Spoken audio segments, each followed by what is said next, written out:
So, there's just so much information and trying to figure out exactly where to begin. Last week, I sort of ended abruptly because the time was going faster than I wanted it to. So there were a couple things that I want to kind of tie into the lesson or the teaching this morning that sort of connect to last week. So you'll see some jumping around more than I would want, but it's necessary because there's some cool stuff that I just didn't get to share with you last week about the catastrophic flood event. And then we'll get on into the next phase in a roundabout way. So I guess first I'm going to pray that the Lord will help me focus and have clarity. Lord, I thank you so much for the truth. I thank you for letting us be alive in a time when we can access it unlike any other time in human history. Lord, don't let any of us be guilty of squandering that gift. To whom much is given, much is required, and you have given us much. Lord, let us use this time, even though it may be a brief time in human history where we have the ability to learn the capacity that we have right now. Help us to shed tradition and to look at this with open eyes, open mind, and open heart. Let you teaching us. Lord, I ask all this in Jesus' name. Amen. Again, to briefly go through the purpose, but before we do that, I want to think back to an event that took place. This was a rare event in ancient history. One of those rare events that you can actually qualify with a date. Not only can you qualify this event with a date, but you actually know exactly what time of the day this event took place. This is the kind of event that historians salivate over. I mean, they find little tidbits of this from ancient history, and they geek out. They don't even know what to do with themselves when they find out that an ancient writer, riddled with errors, propaganda, mentions something that we can verify. That's so rare, because when you get back before the Greeks, you've got this problem where there was nothing scientific about the way they recorded history. Matter of fact, there was nothing scientific. There was these weird religions and traditions and idol worshiping and just so many weird things that are so foreign to us now because we live in the age of science, in the age of reason. But back then, they didn't, they would think that we were weird. And we are, because that dominated most of history. But regardless, this is one of those times when we know what happened. There were two forces going to battle in northern Turkey, and there was the Lydians and the Medes. They went to battle to fight over this territory, and the Lydians were going to win. That's the generally understood outcome of this battle. The Medes had not yet risen to power. The Assyrians were still doing their thing. The northern tribes had been evaporated into the Assyrian mega infrastructure. They'd been taken captive. And all that was left in Israel at this point was Judah and a little bit of Benjamin. And, matter of fact, Judah, even at this point, during this war, was captive in Babylon. Meanwhile, the Medes were sort of rising to power, and they were in this battle with the Lydians. And during the battle, forces came together, spears and shields, and they began fighting and pushing and doing whatever they did in these ancient battles. And all of a sudden, the sky went dark. The sun went out. It was the middle of the day, and the sun went black. And obviously, the only logical thing to assume is that we have angered the gods. And the gods are unhappy with this battle. So, as quickly as possible to appease the gods, the commander of both armies ran down into the fight. They ran to each other. They grabbed arms. They slit each other's hands. And they began to drink blood from each other's wrists. as a sign of a peace treaty. We are one. And as soon as they did that and they called a truce, the sun came back out and the gods began to shine on them. Obviously proving that this was the right decision. This war never happened. The war ended. The Lydians never conquered the Medes. And because of that solar eclipse, on that date that we can verify to the minute, the Medes were able to put one of their men in power in the Persian region, leading to Cyrus the Great, who eventually led the children of Israel, let them leave and go back from captivity. Tomorrow, we're going to have one of those here. Except we're not going to have these I don't know, maybe John Hagee's like trying to figure out, how can I tie this into a prophecy book? But we know what that is now, because we live in the age of information. We have no excuse for being ignorant. The purpose of this is back to 2 Peter chapter 3. When confronted by a skeptic regarding your faith, I said this last week, I'll say it again, apologetics should serve as nothing more than your first leap in a scholarly sprint towards the cross of Christ. We don't have the excuse to live ignorantly anymore and just say, well, I believe because, well, I believe. We need to know what we can know because the world is learning. We don't need to be the ignorant bystanders who are clinging to our guns and our religion. We need to know what we have the ability to know. And the information is out there.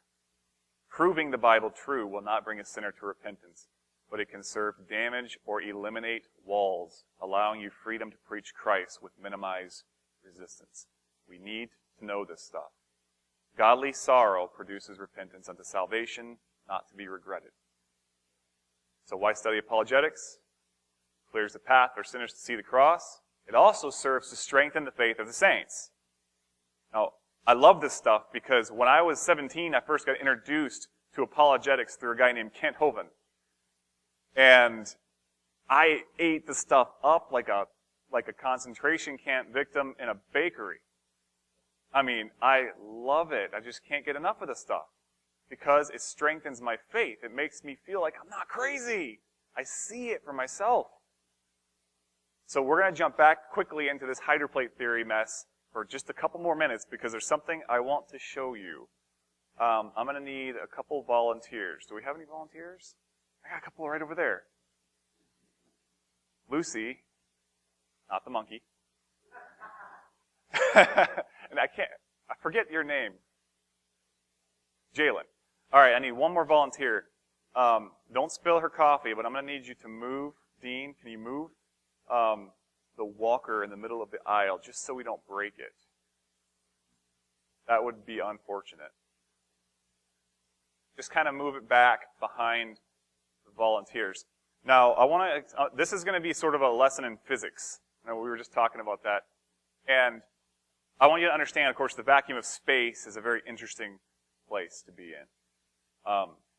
Things don't respond well to each other when they hit each other. Usually, it's catastrophic. So, I want to demonstrate. Let's picture these two girls are rocks floating in space, and they're floating fast because things in space go very fast. Or perhaps they're going very slow and we're going very fast. You can't really tell. It's kind of relative. But they're going fast in relation to each other, possibly 11 or 12,000 miles an hour. That's pretty fast. And when they hit each other, they don't usually connect very well. I mean, they connect and then explode. So let's see. I want these two girls, they're going to try to grab hands as they're running fast past each other. They're going to try to grab each other's hands and then become united. Okay, go. Okay, this is like the ultimate game of Red Rover. They can't do it. You know, not only is one person running towards the other, but they're both running. And they can't connect and actually stay connected. They're going to try again. See if you can do that again. Fast as you can. They can't even get a connection. I would say now try to just run and jump and give each other a bear hug. Don't do that. Don't do that. This is going to end in the trip to the hospital. Now, I want you to come up here to the front. Now, start on the edge of the aisle, and then gradually move in towards the center of the aisle, and then as you run, I want you to see if you can grab each other's hands and connect. Then, lock arms maybe. There they go. Okay, we've just experienced a law of physics. It's, I believe it's a couple different laws of physics. Angular momentum would be one of them. When the earth exploded during the flood, fountains of the deep broke up, shooting water and debris into the sky, much of which escaped the earth's gravitational pull, just buckshotting the material into space. It peppered the moon, cratering the thing all around. It left water all over Mars, and it left debris floating through the vacuum of space. Now, this is a comet. You see the anatomy of this comet. This is not one rock. This is a bunch of rocks gravitationally held together. Rocks and space, dust, all sorts of pieces of debris floating through space, bonded together very, very loosely. I mean, people relate the consistency of comets to cotton candy or foam. It's very, very soft material. Now, how did this happen? How are these thousands and millions of rocks right here in this comet flying through space at 25,000 miles an hour connected to each other? Well, there's only one way scientifically to explain this. They came at each other roughly from the same direction. These rocks could not have come at each other from different directions and formed a bond. That's what the scientific community is claiming, that these rocks just gradually found each other over the course of millions of years. The odds of that happening once is one, you would never play that lottery. But the odds of that happening this many times, but not just this many times, there are thousands of these. Something happened that sent a lot of debris from a central location in the same direction. When it got into space, all these rocks were moving at the same speed away from the same object, and they gradually, like our volunteers, found each other and had a peaceful connection, and all the debris clustered together. That's how comets were made. Comets are a result of our catastrophic flood 4,400 years ago. That's crazy. And it's interesting to note, too, the oldest comet that we know of, they say, passed the Earth around 4,400 years ago. And it's soon to pass the Earth again, whatever. It's on a huge elliptical orbit around the sun. And it's going to pass the Earth. 4,400 years ago was the last time it passed the Earth. I disagree. 4,400 years ago was when it left the Earth. And it got caught in a very wide elliptical orbit around the sun. These are things that you can use when talking to someone who's a skeptic, but they're on the fence, and push them over. This is wonderful information. You know, here's another, a comet, just a ball of rocks. Like I told you, we're going to jump around before we get back to what we were talking about. This is how many of you have ever seen one this big? I don't ever want to see one this big. My kid could ride the thing. This would be actually amazing. It would be like, you know, an Avatar movie or something like that. We're flying around on these things, and I mean, that would actually be kind of cool. But no, I don't know, because I don't know if they bite. If they get big enough, do they? I don't know. I don't want to know. How about a bee that big? I mean, that's a big bee, fossilized inside of the rock. I'm not talking about the bird, folks. It's a bird. I'm talking about the fossil in the rock. So, what changed? I don't know what that thing is, but that's a thing. And what world were these living in? It's like they came from another planet. There's a Triceratops on the bottom, and a 3-horned lizard on the top. Now, reptiles never stop growing. If they were in an environment that allowed them to grow to be thousands of years old, how big would they get? They'll say dinosaurs don't exist anymore, and that they existed millions and millions of years ago in the Jurassic and the Triassic and all these different Asic ages, and now the humans are the top of the food chain. Dinosaurs are long gone. I don't know that that's necessarily true. And I wouldn't necessarily qualify this creature as a dinosaur per se, but Mokele mbembe I would categorize as a dinosaur, which is an animal that's seen all the time through the Congo by the natives. And this is what they describe. You hold up a rhinoceros, they say, no, no, no, no, no. You hold up a hippopotamus, they say, no, no, no, no, no. You hold up whatever that dinosaur is called, a Apatosaurus, and they say, Mokele mbembe, Mokele mbembe.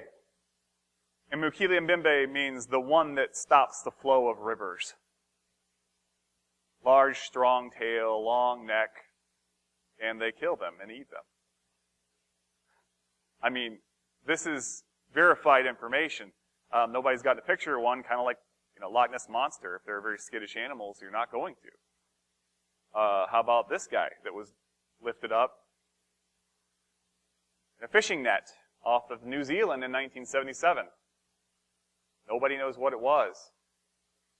But the anatomy was very similar to that of whatever those swimming dinosaurs were. Plesiosaur. You guys know your dinosaurs. I don't. Now here's the thing. Archaeology hasn't been going on for very long. Maybe a couple hundred years. There might have been some before, but they were digging up big bones and not really able to put them together scientifically. They didn't know about dinosaurs until the last 200 or 300 years. They just didn't know they existed. Because obviously they existed millions of years ago, and humans never had interactions with them, right? Yet, you have a guy riding a triceratops, and you have whatever, you dinosaur experts need to help me out here. Stegosaurus. I need to learn my dinosaurs. You have a triceratops clearly displayed on this rock. You have an Apatosaurus, is that what you called it? Up there. I mean, humans in the ancient world were carving fights with dinosaurs on the sides of cave walls. They were making wooden carvings of them, writing them. This is a bunch of baloney. Not this, but the idea that dinosaurs and man did not coexist is a bunch of baloney. There's too much evidence that's not the case. So what happened to them? I mean, you can take all the guesses that you want, but I would say they were hunted to extinction.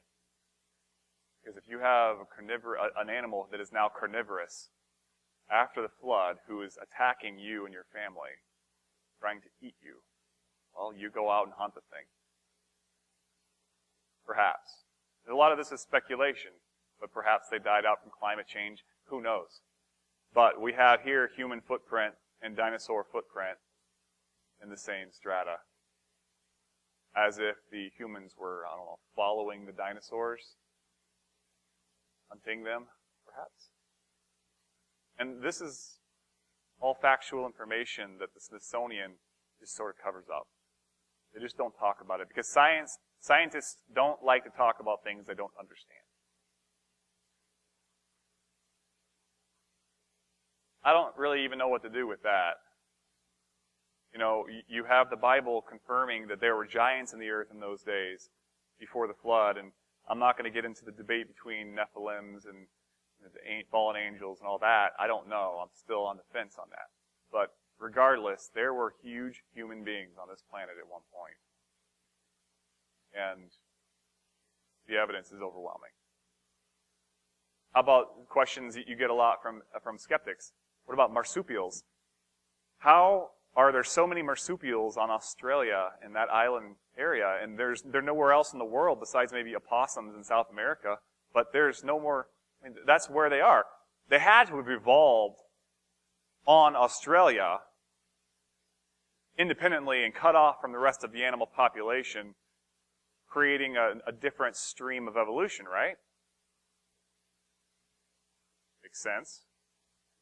Unless you factor in that little region of planet over there in the corner. Let's examine this and see how marsupials could potentially live in that region without any other dominant animals. That little arrow you see pointed there, the light blue area, all through here, all the way down across these land masses into Australia, is 124 feet below sea level. That's not very deep. You consider that the average depth of the ocean is 12,000 feet. So, let's see what I have here. They hopped. You say, how'd they hop across water? Well, after the flood, for about 200 or 300 years, you had a period of ice age. I believe that there was an ice age. I just believe it was caused by the flood, and it lasted a few hundred years after the flood. All that water that was raining down, of course, when it precipitated in the northern regions, it came down as ice and snow, and there was miles potentially thick of ice coming down all the way into Michigan even, and further. And you had this ice age where the caps were thick and came down very far south. And the water was all in the ice caps. And the sea levels, and this is not even debated with the scientific community, the sea levels were hundreds of feet lower than they are now. The coastlines were completely different, possibly 300 or 400 feet lower. So, they walked right across. You have these populations of animals migrating from the Ararat region, and they're trying to find a habitat that suits them. And you have the marsupial animals who would get dominated by the other terrestrial carnivorous animals. So they're getting away. They're running, and they're migrating away from the lions and tigers and bears. Oh my. So they're trying to get away, and they're going south because it's warmer down there, and they get across this land bridge, and then all of a sudden, 300 years later, the ice starts to melt, the water starts to come up, and the lions and tigers and bears haven't moved that direction very far yet, and they get cut off. Makes perfect sense to me. This is, Occam's razor. The simplest answer is probably the accurate answer in most cases. So they hopped across that land bridge and got to Australia. This is secular evolutionary scientific, supposedly. This is their map. They're saying that this was the way the world looked in that region. Right during the last ice age. They say 20,000 years ago, I say about 4,300. So, here's another question that I hear a lot. Where is the ark? Now, I disagree with AIG on this one. I don't know exactly why they're not looking into this, but they seem to just throw up a wall and they don't want to hear it. This is a theory. And honestly, guys, I'm not going to tell you to put a lot of weight on this, but this is cool stuff. If there was a boat 450 feet long, 500 feet long, that saved humanity and terrestrial life from extinction, you think that structure would have been kind of a tourist attraction for maybe 1,000 years or so after the populations began to re-emerge? I think Noah lived for a few hundred years after the flood. His kids and grandkids and their kids were all alive. They knew Noah. Abraham probably knew Noah. I mean, you got Noah telling them these stories about the flood and the ark, and yeah, it's up there in the mountains of Ararat. And you got this young man, he's in his 20s, and he's like, I'm going to go see it. You got to think you got people going up there to see it. And you do. There's so many legends of this. This boat that people would go and they would take pieces of it. And they would take it like a lucky charm, like the biggest piece of wood. I got a plank from Noah's Ark, and they drag it home with them. I mean, this is all throughout human history. This is secular history, people claiming to go back up to this huge boat by Ararat and take a piece home with them. This is everywhere. I mean, Chaldean historian in 300, 400, 500 BC. But of this ship that grounded in Armenia, some part of it, hey, you're familiar with Armenia? Some part of it still remains, and some pitch from the ship, and some get pitched from the ship by scraping it off and using it for amulets to ward off evil. Also, it is said, moreover, that a portion of the vessel still survives in Armenia, on the mountains of the Gordians, and that person's carrying off pieces of bitumen that they may use as talismans. This is an ancient document recording that people were going to see this boat. First century Jewish historian Flavius Josephus mentions the remains of Noah's Ark 3 times. Once Josephus tells us that some persons were reluctant to come down from the mount onto the Mesopotamian plain to settle because of fears of another flood. Josephus also reported that the ship was already being torn down. It is said that a portion of the vessel still survives on the mountains, and that the persons carrying off pieces of it, which they use as talisman, which I believe is like Lucky Charms. I mean, this is AD. 70 AD, when you have people writing about this structure that's still up there in the mountains. In 1959, photos were taken by a Turkish airline pilot of a boat-shaped, there's this up there, of a boat-shaped object on the mountains of Ararat. For the Geodetic Institute of Turkey, Dr. Brandenburg of Ohio State University, USA, after studying the photographs, concluded, "I have no doubt at all that the object in this picture is a ship. In my entire career, I have never seen an object like this on a stereo photograph." This man was, he was an expert who had discovered the missile bases in Cuba during the Kennedy era. I mean, do you guys see what I'm saying?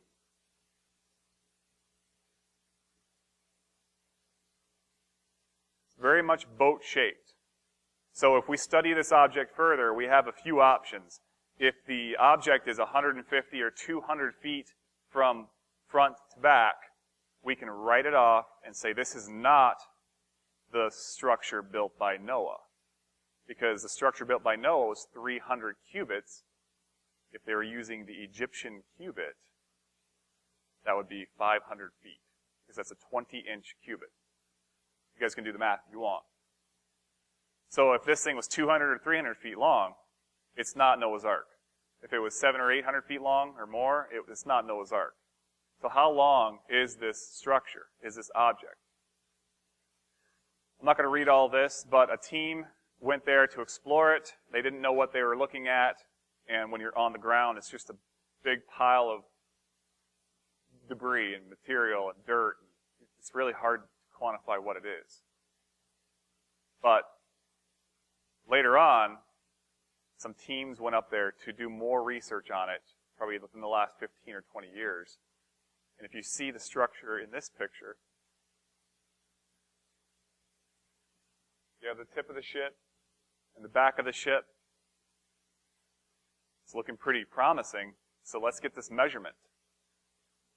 The width was greater than was mentioned in the Bible, which if the sides of the boat had splayed outwards and collapsed outwards, you'd expect the boat to be wider as things rotted and collapsed.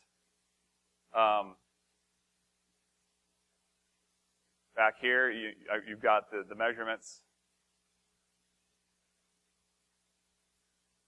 You measure the boat from front to back, it is almost exactly 500 feet. They did a subsurface radar scan of this object, and this is what they found underneath. These are the hot spots. And it started to take the shape of some kind of a man-made structure underneath this object. All across this object were metal rivets that were littering in the dirt, sticking out of the dirt. I mean, it was interesting that these rivets were literally everywhere across this object, which you have to wonder, how would a man pre-flood connect all this wood together? Yes, he used rivets, if this is in fact what that is.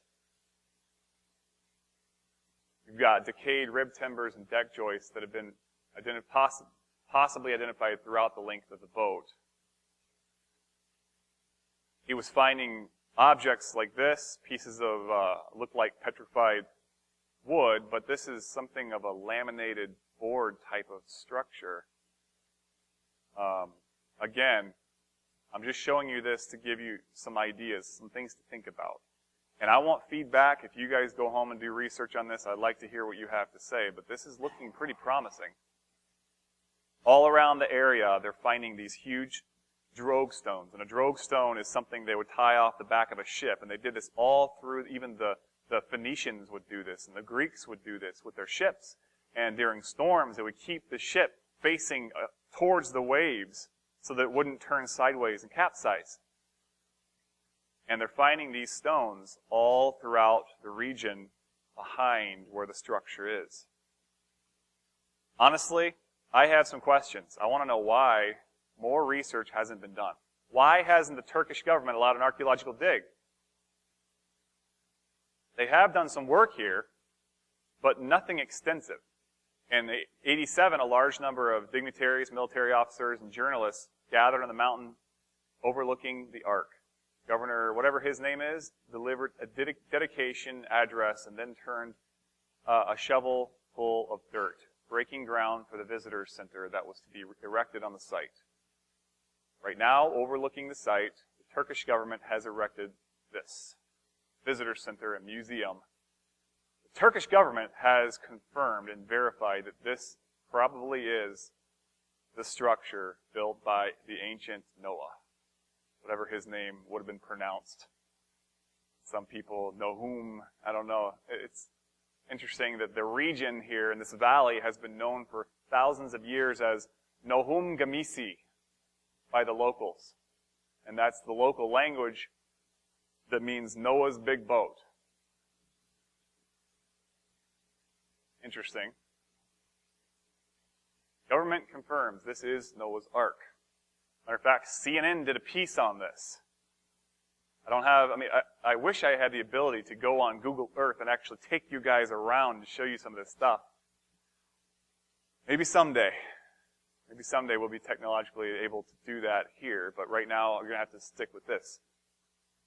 It says the ark rested in the 17th month, or the 7th month on the 17th day of the month upon the mountains, plural, of Ararat.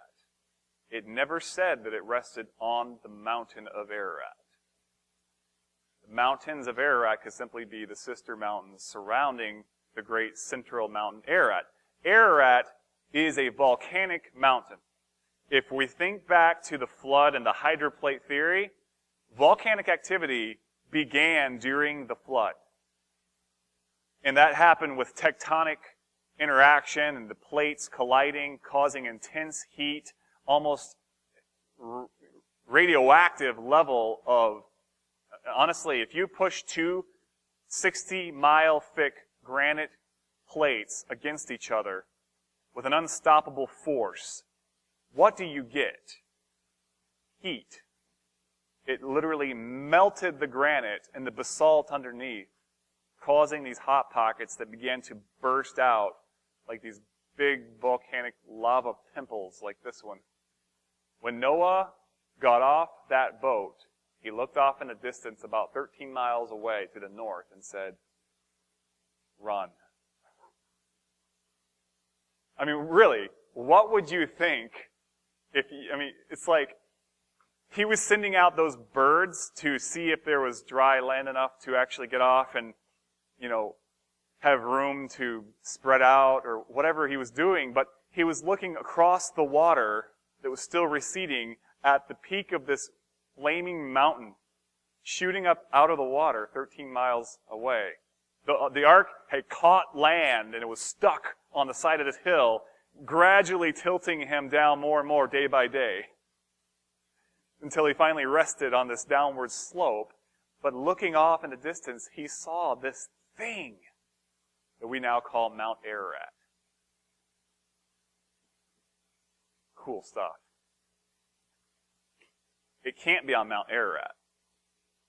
Because if it was, then it would be completely gone, because lava flows out of volcanoes. It would have been engulfed by magma by now and completely buried under the mountain's growth habit. So it's not, if it was on Mount Ararat, we wouldn't know where it was. There would be no point in even looking, which is silly why there are still people spending money to go up on that mountain and hike around the snow, trying to find this boat sticking out of a new mountain. It's newer than the flood, so it's impossible. Looking from this direction, you'll see why more research hasn't been done on this structure. The top of this hill, that would be Iran. About 1.5 miles from the site. Iran's keeping an eye on this site because, I mean, honestly, if I was an American spy and I wanted to go and spy on Iran, I would pretend like I was an archaeologist. I would start right here. They're not going to let much happen at this point. It's a tinderbox. So you got ISIS, oh my goodness, destroying everything. You guys have been paying attention to that, but I'm worried about ISIS going up here with bulldozers, honestly. But yeah, just to confirm, this is, says 500 feet from front to the back of this object. And if you do the math, that's 300 cubits. If we're going off of the Egyptian cubit that Moses would have been writing about. I mean, why would Moses write in Genesis about a measurement that he doesn't use? He was writing about measurements that the people he was writing to would understand, and that was a 20-inch Egyptian cubit. So, there you have it. I don't know if I hit it or not. Trying to go backwards. So, now we're going to get to some more interesting information for me. This is a field of study that I haven't really found many people that are looking into. This is a gap in human history where the Bible just sort of skims across, and it's hundreds of years. I want to know what happened during this time period. Really bad. Where did Noah and his family go after the flood? What was their next move? If you were Noah, men, and you had your family, and you had your wife and your 3 sons and their wives, like, okay, what do we do now? Sons, we need to talk. Where do we go from here?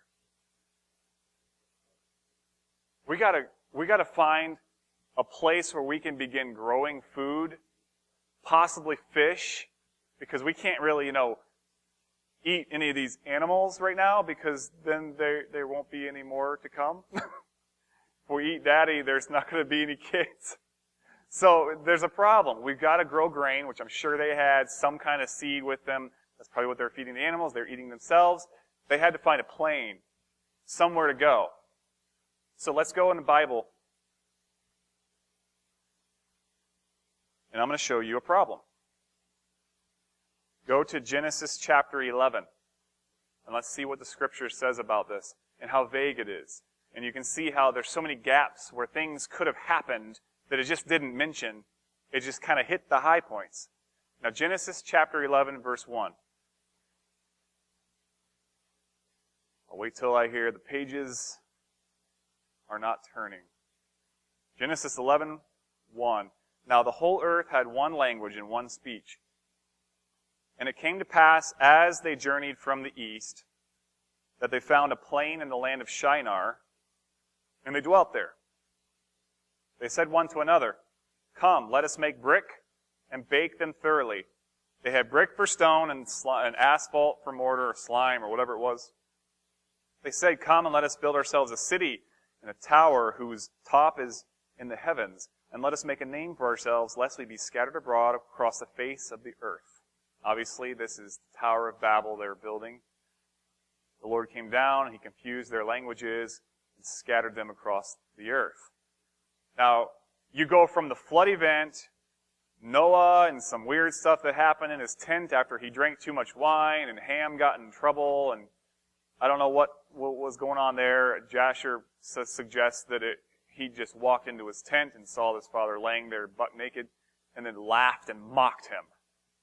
I don't know. Some people think that there was some homosexual weird stories like that. I do not know. Whatever it was, it really irritated Noah and the other brothers. So you go from that story to this. What just happened? This is from 8 people to enough people on the planet to build a city. Like enough workers to not only grow enough food to feed themselves, but also to simultaneously build a city. So that's a question mark, but then we have a problem as well as a question mark. This land here is known as Mesopotamia. It's also known as the cradle of civilization. How many of you are familiar with this area being called the cradle of civilization? Okay, in school, high school, definitely college level history classes, you're going to learn of this area. And they say that this was the civilization that birthed all other civilizations. And I think they're probably right to a great extent. Mesopotamia. However, there's one problem. It says, now the whole earth was one language and the same words. As the people migrated from the east, they found a plain in the land of Shinar, and they settled there. Shinar is Mesopotamia. Okay? They said, let us make brick, burn them thoroughly. They built the tower in Shinar. They journeyed from the east, and they settled in Shinar. Okay, I'm going to skip that for now and go back. Shinar is this region between the Tigris and Euphrates rivers. It's also where the Tower of Babel is. I guess I'll go through this right now. This right here, folks, is the remains of an ancient ziggurat, and it's almost universally agreed upon by ancient historians to be the remains of whatever they built at that event. So this is the Tower of Babel. I'm convinced, and I don't know of anybody who's even arguing this point. So the Tower of Babel was a ziggurat. It was a step pyramid. And the remains of it are there today. In fact, 300 or so BC, Alexander the Great came through. And this, I think it was, I forget the name of the king. I should probably just read my notes up there. But another king destroyed it beforehand, and Alexander the Great went to rebuild it. But then he continued on this campaign, came back. They hadn't made any progress. So he said, just scrap the thing and tear it all down. He was mad. He said, tear it all down. So they recognized this was the Tower of Nimrod, the Tower of Babel. And that's a reenactment from historical sources of what this tower probably looked like when it was what they would call complete. So this is where we need to reprogram our minds and get the images out of our head of what we have stuck in there and let historical fact guide us through this. A lot of people think that what they were doing here was they were trying to terrestrialize God. They wanted to take God off of his throne and put him at the peak of a tower where they could control him. This is the high places that we read about throughout the Israeli history where they would worship gods and Baal and all these Astaroth and all these gods up in these high places. They wanted a God they could control. So they wanted to build this tower, hoping they could summon down the power of God and then utilize it for their own purposes. That's the historical view of what this was all about. So there's Shinar. That's where this took place. But there's a problem. That's the Ark site. As they migrated from the east. No, please.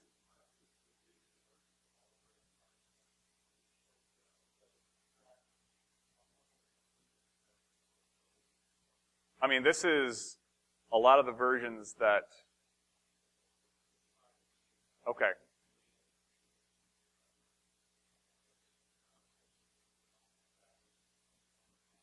I will have to look into that. I thought I looked at all the versions that I could to get a good perspective on this. But I will check into that. But most of the versions that I have looked at, and even the Septuagint, I believe suggests that they were coming from the east is the accurate translation. And if that's the case, there's an initial problem. You can see it on this map. I don't see how you can go from the east and end up at Shinar from the ark site. But there is an answer. And the answer blew my mind. When I found this potential discrepancy, contradiction in the Bible when I was 17 or 18, I didn't know what to do with it. But I'm going to teach you guys something. When you find a contradiction in Scripture, put a pin in it, put it on the shelf, and keep studying. Keep learning, keep researching, because eventually you're going to find out something that explains that and makes it make sense. Every time. Every single time that's been the case. And this is no exception. So it says they journeyed from the east. Now we don't know how much time passed from the departure from the ark until the events of the Tower of Babel. We don't know how much time. We actually sort of do, because we know that Nimrod led that group to build the tower and build that city. Nimrod became the first emperor, the first great king in the earth. He says that he was a mighty man, a great hunter. They deified Nimrod, and they lifted him up as sort of a god king. And he began to rule from Shinar. So, we know how much time that could have been. It was 200 or 300 years from departure from the ark until the building of the tower. But how do you get from the east? So I watched the documentary. It's actually a crash course history on YouTube. They're free, they're awesome, you can watch them, non-Christian, but he made a mistake.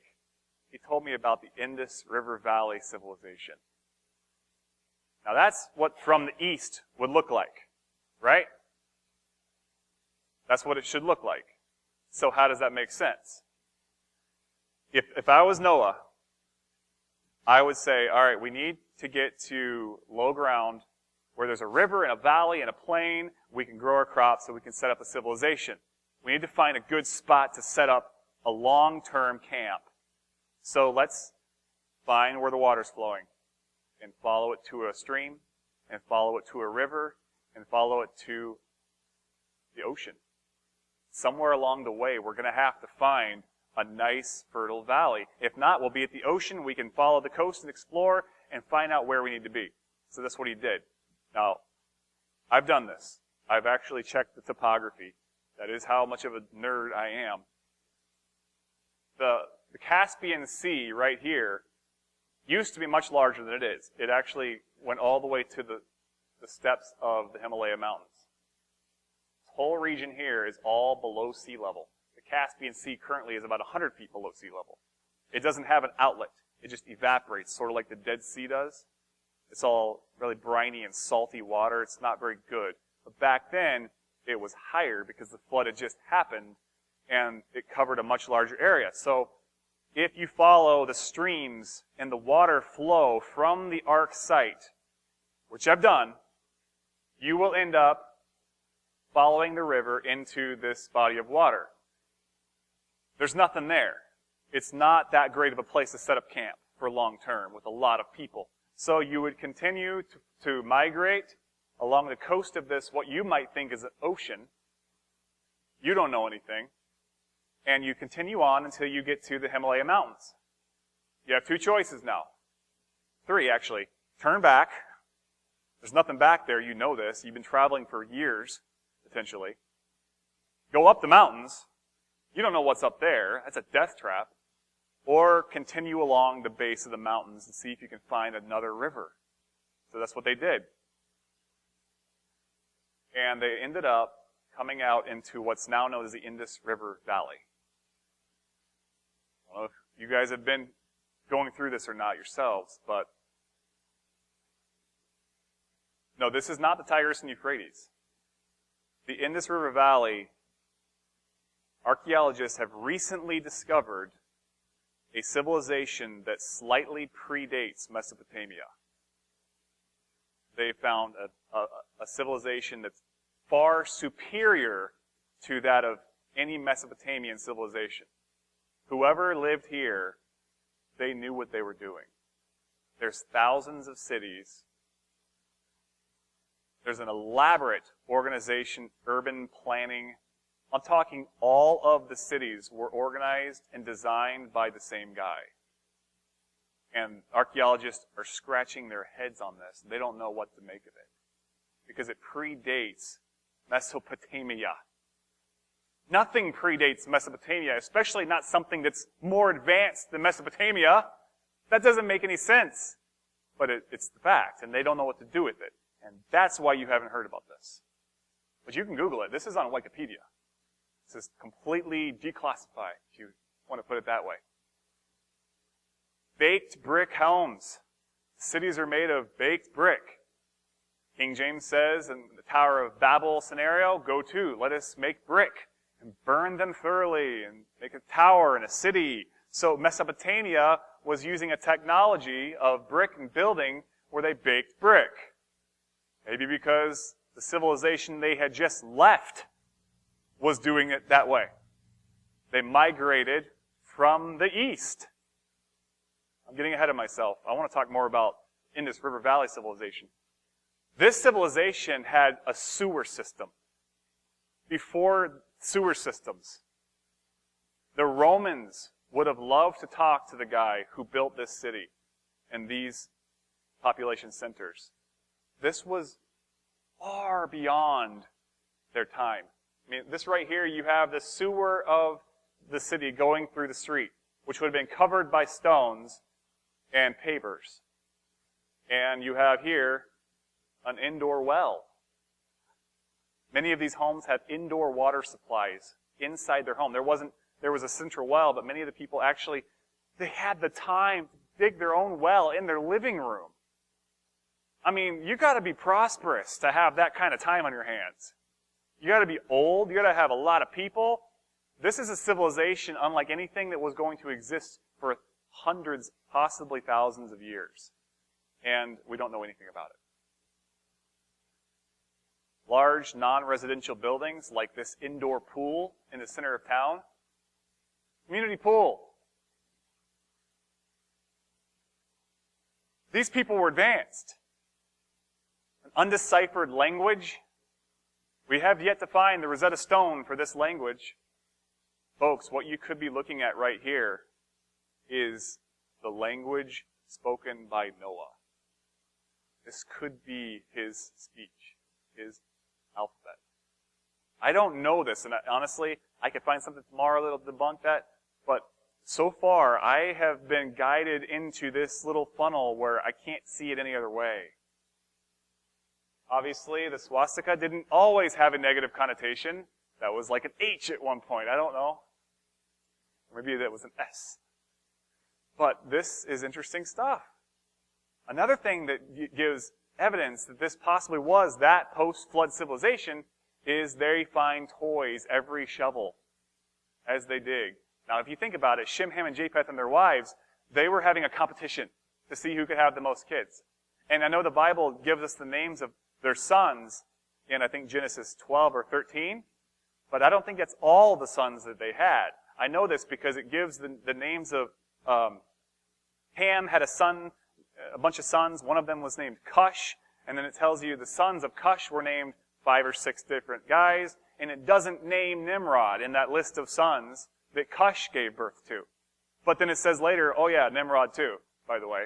So I just wonder if they just highlighted the significant sons. They went out and founded cities, not the sons that were kind of like, oh, I'm just going to follow, I don't really care.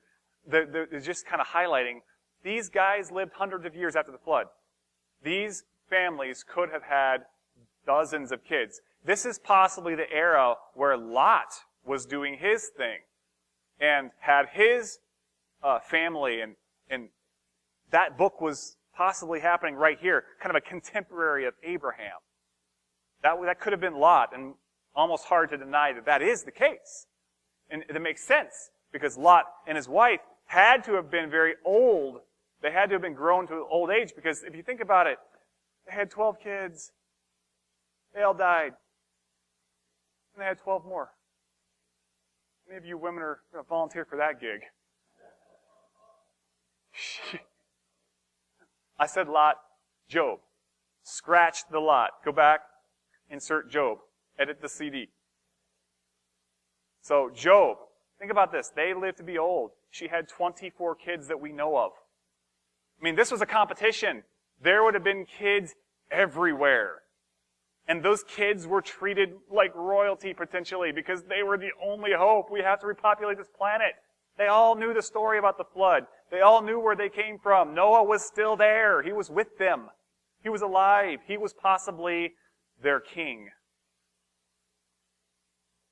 This guy right here is on a lot of the seals and inscriptions they're finding around this civilization. They call him the priest king. That's the only way they can explain this. And the seals depict him sitting in a prayerful yoga type position surrounded by animals. Interesting.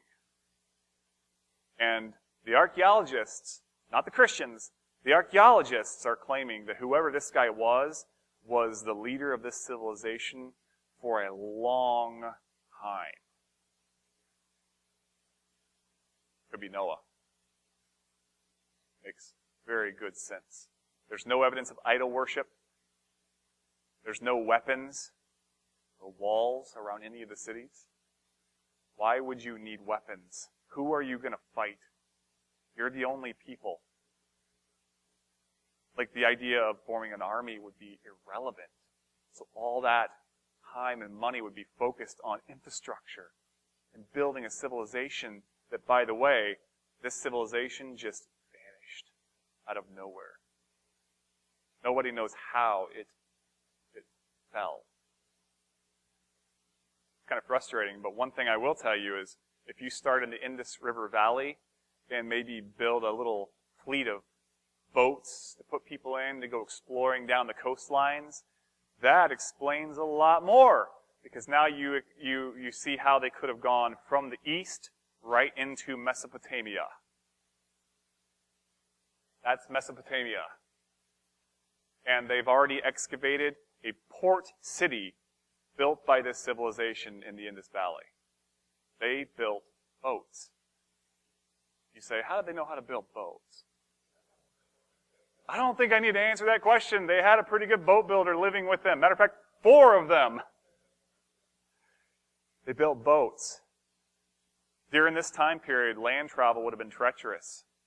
If you want to explore the New World, do it by the coastline in a boat. And that's why all the ancient civilizations are on rivers. And honestly, check this out. I'm not on Google Earth. I can't. I want to zoom out again, but you could branch off from this civilization here and go around the tip of Saudi Arabia. And if you go up, I wish I could zoom out, but you end up in Egypt, right at the Nile. They got there by boat, potentially. And you want to know how the Chinese, the descendants of Japheth, got all the way over to the Yellow River? By boat. They didn't cross the Himalayas. They got there by following the coastline and gradually migrating towards that direction, settling different settlements along the way. I mean, this is the kind of thing I like to study. And I'm glad I got to share it with you guys. But back to that story I told you earlier about the eclipse that took place. The Assyrians were still in charge at this point. This is around 580 something, 600 BC. The Assyrians were actually on their way out. If you remember anything about the Assyrian population, they were brutal. The Ninevites. You want to know why Jonah hated them so much? Well, let me tell you a quick story. The Assyrians conquered a king during battle, and they got his son, and the king surrendered, but then they called the king and said, we want to prepare a dinner for you. This is all in historical records. We want to prepare a dinner for you and have a banquet to celebrate our new unity since your army has surrendered. So the Ninevites cooked his son. And they prepared his son and put it before him, not knowing. And he ate and said, this is good meat. What is this? And they said, I don't know. Can you identify what sort of animal this is? And they showed him inside the bag. And it was his son. That's the Ninevites. No wonder Jonah didn't want to go preach to them, knowing that they would repent. That was the Ninevites. In the city the city of Nineveh. I wish I didn't have time to put it on the PowerPoint because the internet is completely broken at my house. But the city is still there. The walls are still there. And after Nineveh fell to Cyrus the Great, to the Persians, the Medes, 200 years later, the Greeks, 300 years perhaps, the Greeks were rising up. And they were coming through, right through that area where the Lydians and the Medes had fought that battle contemporary with the Assyrians 300 or 400 years before. You have the Greeks coming through, and they're invading Persia to try to take out Darius the second, I believe. Facts could be ambiguous here because I'm just trying to pull from the hat, but they found the Persian army camping beside the walls of this ancient city. And they recognized that the walls of this ancient city were magnificent, far beyond anything that they could possibly imagine. This put Athens to shame, and it was sticking out of the sand. Something had happened here. And then they realized they were pursuing the Persian force about to conquer them not many years after. They were in the process of pursuing the force that had toppled them. The people who dwelled in this city of Nineveh. They got there and they said, what happened here? If you picture the Statue of Liberty sticking 100 feet out of the water, post-apocalypse, people arriving at our coast saying, this was a great civilization once. And this all happened because of sin. Because these people rebelled against God. Do you know who founded Nineveh? Nimrod. Same guy who founded the Tower of Babel in that city, Babylon. Foundation matters. And that's why we have foundations, and I think we're about to get to that. The foundations matter. And we need to learn our history. We need to learn where we come from. Because if we don't learn where we come from, we're going to repeat the same mistakes. That's why I love learning this stuff and going through this stuff and teaching this stuff, because it's important. We cannot erase our history and expect not to repeat it. You have as Herodotus put it, you have the cycle that we're going to be studying in Judges. I think we've been going through this already, where the way he puts it is up the hill in work boots and back down the other side in silk slippers. You conquer with rugged force and manliness. You get to the top and you become soft and lazy and spoiled, and then you get toppled, pushed back down the other side in silk slippers. And I feel like we are in the silk slipper era in this country. And we are at risk of becoming an afterthought. Do you want to know how many years it was when the Greeks came through and saw the destroyed city of Nineveh and said, what is this? We don't even know about any mechanism that could create a civilization like this. And it was destroyed. It was 200 years later. 200 years later, the Ninevites were forgotten. We only know about them now because of archaeology. You know what's happening right now in the Middle East? ISIS is destroying everything that connects us to that era. They just destroyed an entire building full of Assyrian reliefs. They jackhammered and bulldozed and just broke them into powder. And I'm not saying that because I want to go fight ISIS. I don't. I'd love to. I mean, they're killing kids, but then when they break reliefs, I want to punch them in the gut. That's our history. This is a big deal.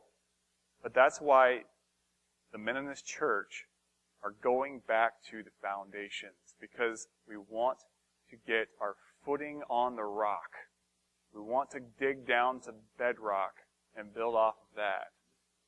We can't keep building off of the rubble of failures of the past. We've got to just clear the field, go back to the foundations, and learn how we can not repeat the same mistakes. Looking forward to church history, Jerry. In a big way. So that's my presentation for this morning, and I don't know how interesting everything was, but there's so much more that I just didn't even have time to get into. But perhaps another day.